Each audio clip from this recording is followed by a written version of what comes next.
Hey, what's up, everybody? This is Tom with Riftbound, Florida. I know it's been a while. I have been busy and had a foot injury I've been dealing with, but I wanted to get a shout out to Kid Leo TCG. He is another Central Florida gamer, and I won a drawing. He's on YouTube. I won a drawing for his Misfortune Bounty Hunter. Look at that, the over number, and sure enough, he sent it to me, which is incredible because it's like a $135 card, but look how stunning she is. Wow. And it's not till you see it in person that you catch all the foiling and the cool patterning. I mean, it is really just magnificent. And what's cool is I fancy myself a bit of a pirate. The first deck I built was a Misfortune deck. And, I ended up breaking it apart and selling it when things were high. The Auroras and the Dead Bloom Predators.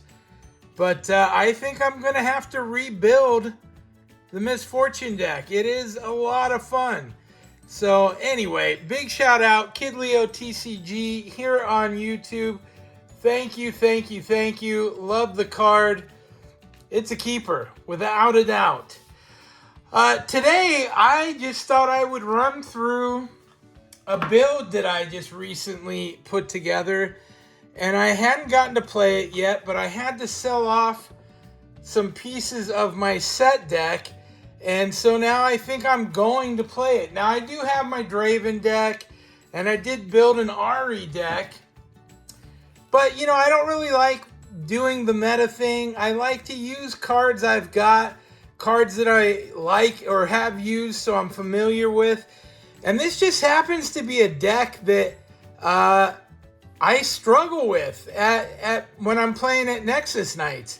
And so I was like, well, look, it's got a lot of good, simple, inexpensive cards. I'm going to go ahead and build it out. So I just thought I'd go ahead and show you what I'm going to be running at the next Nexus Night. So this is the legend, Fiora Grand Duelist. And what her ability is, when one of your units becomes mighty, you may exhaust me to channel one rune exhausted. And of course, a unit is mighty when it has 5+ power on it. And so what's cool is you don't think of that as being that big a deal, but being able to channel one rune exhausted really helps to take care of that when you're having to pay out extra runes and stuff for your cards. So it really does give you a good card advantage moving forward. So she is the legend. Try and keep them in frame. And then I have a couple of Fiora worthy that I'm playing in here. And she will be my chosen champion. And I just happen to have a second one. And it's always neat. I love getting the alternate art. Look how pretty that is with the foiling. They're just neat. It's not a particularly valuable card. I think they're both really neat because they have that silver foil, which looks really cool.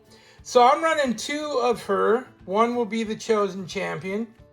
I'm also running Fiora Peerless. And, the neat thing about her, when she attacks or defends one-on-one, double her might. And that's really strong. She's only a 3 cost. And if you're sending her in alone, she becomes a 6 for a 3 cost. I'm throwing in a couple of Lucians. People have been playing him with very good effect. And of course, he's a weapon master, so I can equip anything to him for 1 less. And a lot of them only cost 1 to equip, so it's basically free. And the first time he conquers each turn, you can ready him, which it gives you the ability to come back from the battlefield, which is kind of a cool feature. Other people have been doing really well against me with it. I'm playing 2 Yoni Blade Master. He is also a weapon master. And when he conquers an open battlefield, deal damage equal to his might to an enemy unit in base. And I haven't seen him getting played much, but that is really strong. And of course, if I'm playing Weapon Masters, I need to give him some cheap weapons. So we got Doran's Blade. It gives him +2. And of course, if he's throwing might, you know, if he's got one of these, I can kill something with 7 might in a battlefield for free. Really nice.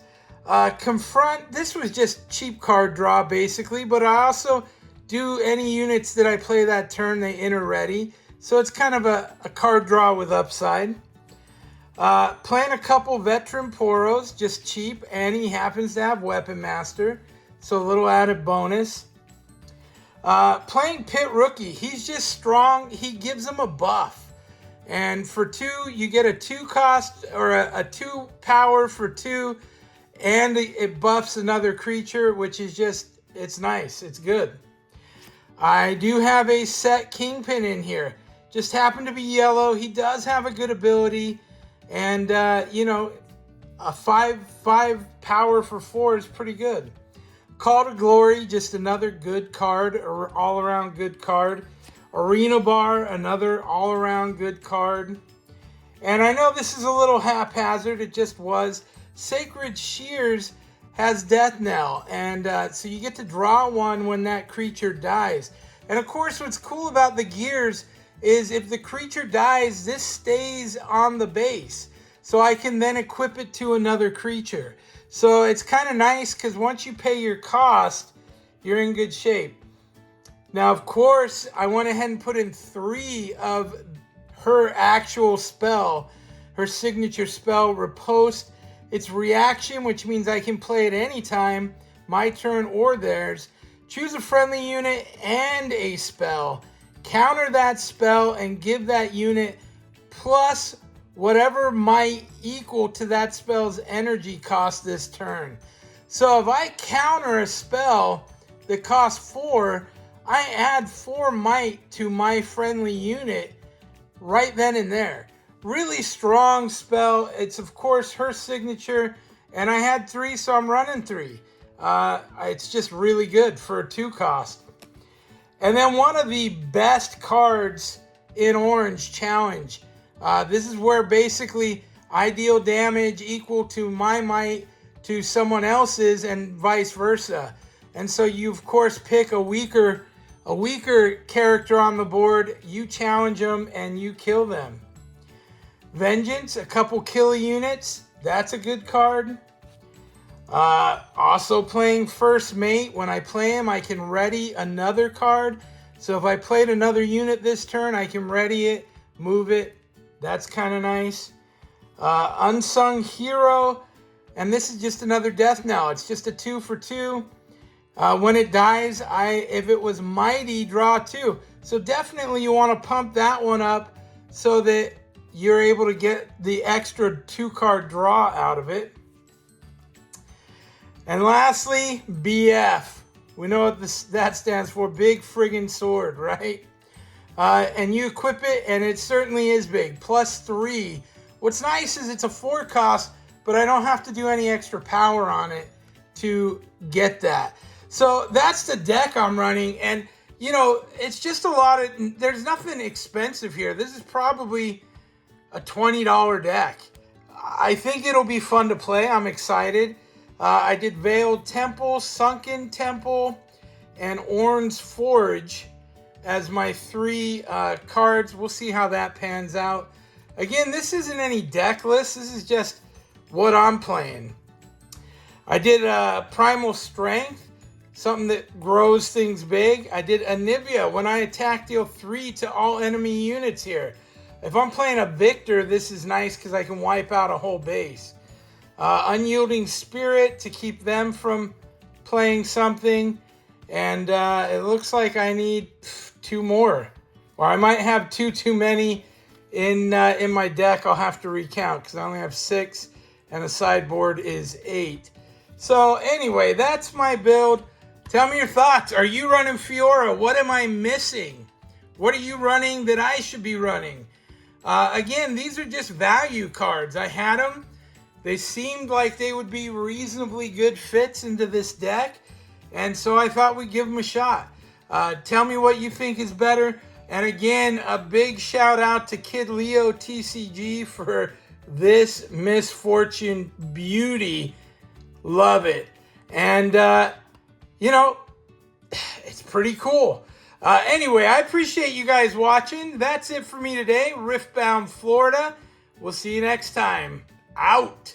And one more thing. If you want to support a local Riftbound player, you can pick up my patches on my Etsy store. The link will be in the comments below. They just Velcro to your backpack. You can show them off. They're pretty cool, so check it out. It's Epic Emporium on Etsy. Again, I'll put a link in the description below. Pretty cool rubber patches, and you can show off your favorites when you go play.